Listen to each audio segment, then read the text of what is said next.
Hello guys, today is Monday, September 20.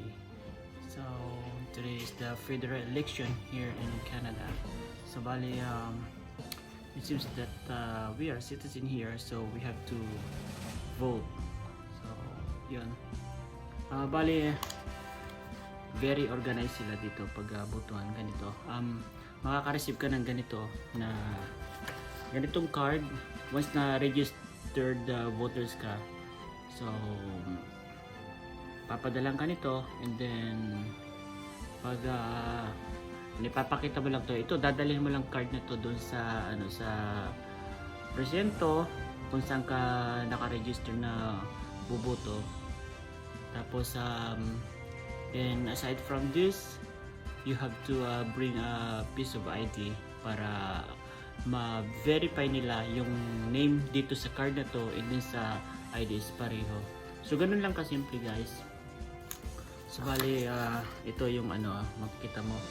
Yung sa likod niyan, nandun yung pangalan ng school kung saan kami boboto. Ayan, sa St. Catherine of Siena. Then dinapasok yung anak ko. Kaya yun, very organized sila. So yun, sa lahat ng candidate ng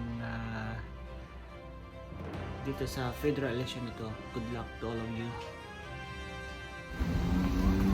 Yan guys, papunta kami sa doon sa school kung saan kami boboto. So yan yung wife ko.